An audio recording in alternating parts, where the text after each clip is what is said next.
And at this point I'm thinking to myself, am I seriously just throwing money into a pit and lighting it on fire? Because that's what it feels like. So how have I found myself here? Not 6 months ago I put out a video saying I bought an e-bike, analogs are stupid, I'm never going back. Well, it all started here.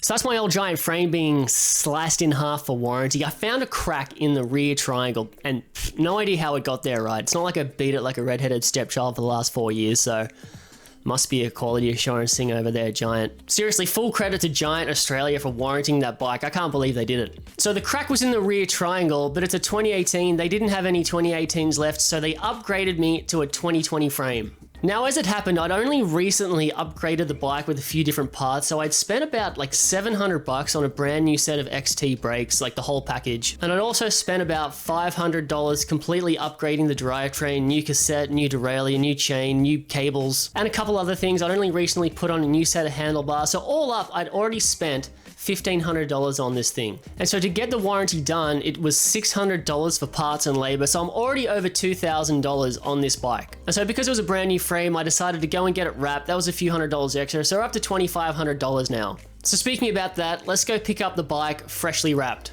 So Nathan, if someone had told me a couple of months ago that I'd be back here wrapping a giant range with no motor, I would have said you're cuckoo for Cocoa Puffs. Not going to happen. But here I am. I don't even know what I'm doing. I don't think I'm going to ride this bike enough to ever put a ding in it. But all I know is, new bike, get it wrapped, new bike, get it wrapped. I should learn the hard way.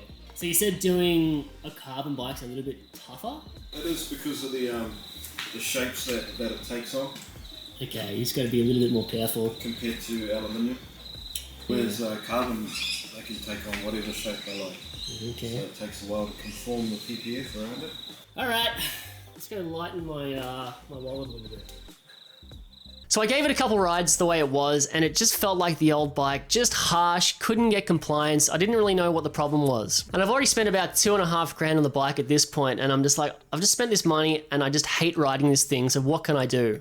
And so what started off as a process of like, let's try and get this bike to a point where I'm happy to ride it, just quickly blew out and turned into a complete vanity project where I just wanted something that looked beautiful, and if it rode well, then that was going to be good too. So I just went off on a spending spree, right? And I was just buying all these different parts for it, and it all culminated with me swapping out the fork, which is a Fox 36 to a Fox 38 Performance Elite. So let's go pop the hood. Hey, pop the hood. Pop the hood? Pop the hood. And we'll see what I've done. Alright, so let's do a full walk through the bike to try and figure out where all the money's gone. Starting off with the frame, it's a Giant Rain 2020 27.5, which is the last of the 27.5, so I've got a piece of Giant memorabilia here. Now there's bugger all difference between this 2020 and my old 2018 version, so Giant just kind of sat on their hands for a couple of years there, and then they went to full 29er after that. So to warranty the bike, plus the bike wrap, that was $1,000 all up. And by the way, if you get your bike wrapped from Nathan at Non-Bike Armor because you've seen one of my videos, tell him, and then tell me you told him, and then I'll like hassle him for a couple more stickers or something like that. Now moving on to the big ticket item, the Fox 38 Performance Elite, I spent so much time trying to figure out which fork to get. Ultimately it came down to the Zeb Ultimate with the Charger 3 or this, and someone said that, listen, they're both awesome, so just go for the cheaper one, and this was about $100 cheaper at the time. And so it was a bit over $1,400, but it was worth every penny. It has totally transformed this bike, I love it. It's actually on the original wheel that came off my Rain 2018. DT Swiss something or other, I don't know, who cares, it's a front wheel. I've never had a problem with it, not even a loose spoke. Had to get a brand new matching red mudguard, so that was like 20 bucks. Now moving on to the cockpit, which I'm really loving. I got the Renthal fat bars and a 40mm rise, and it's a 31.8mm clamp, and I'm loving the extra height. I think I like a higher stack. And so they're brand new, I think it's about 150 bucks. So the brakes are Shimano XT, they're pretty much brand new, the whole setup, and I think it's about $700 for everything, including the Ice Tech rotors. The shifter is the original SRAM GX. I got no problems with it, so I'm not going to upgrade it. My dropper post remote is the Wolf Tooth extended lever, so it just gives you really nice light action. I love it. And I think that was a bit over $100.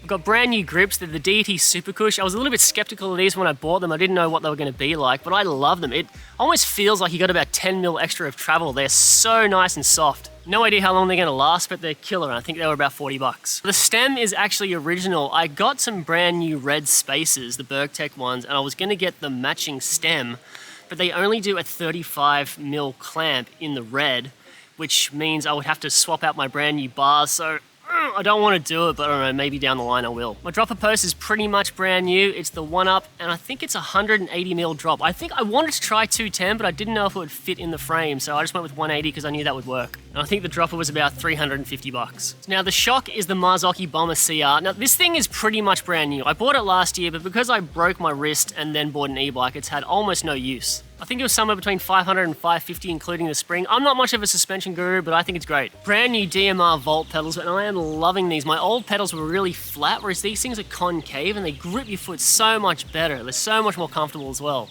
And I think they were about 100 bucks. Brand new drivetrain. I got the GX cassette 11 to 50. That was $300. I got the XT derailleur. I think I just prefer XT. I like the fact that you can turn the clutch on and off, so when you're servicing, you just flick it off. Alright, so it's a brand new rear wheel. I've got a Yamaha hub on a DT Swiss FR541. Now I got the wheel complete from Railed Wheels in Chatswood, and it is a cracker deal. I think it's about $650 delivered to my door. The great thing is the hub is a 60-point engagement. My old hub, the DT Swiss 350, was 18 and it sucked. It took so long, so much rotation for it to actually engage. And the sound of this thing is killer. Check out the difference between this and my old one.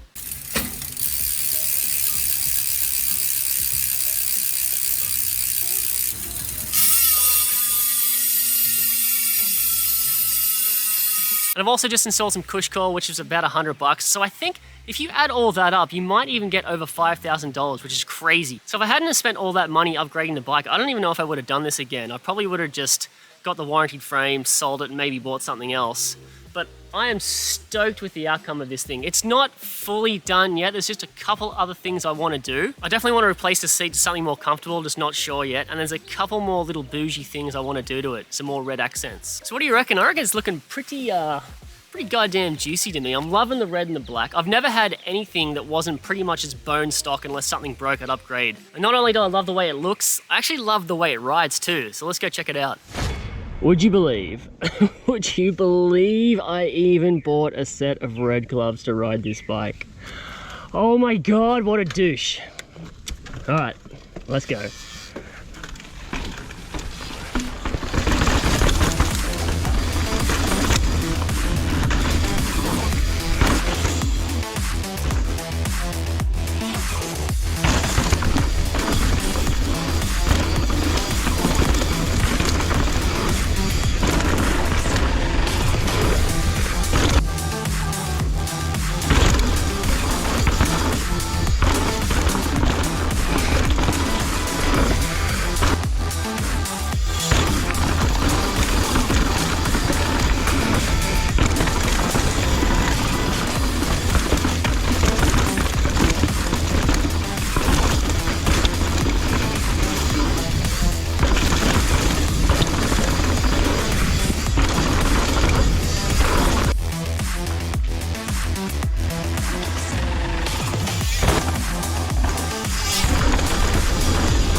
I can't begin to describe how much better that section back there feels.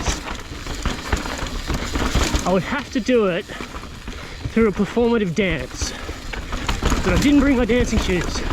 It just used to be so choppy. But now on this bike, it is smooth as butter.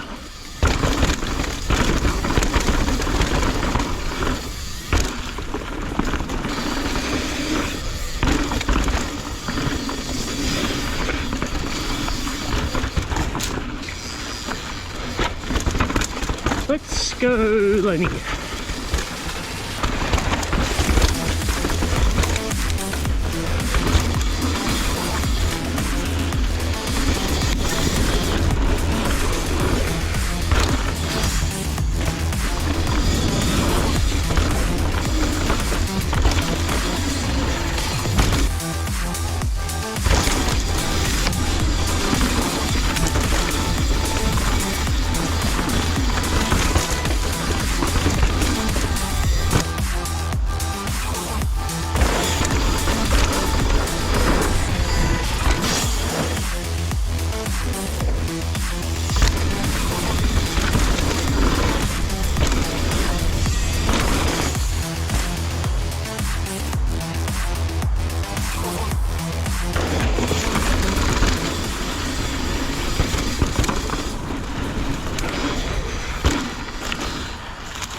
Alright, so final thoughts on this whole experience. I'm stoked with the result. Would I recommend anyone do this? No. If it wasn't for all the sunk cost, I know I said about 2.5.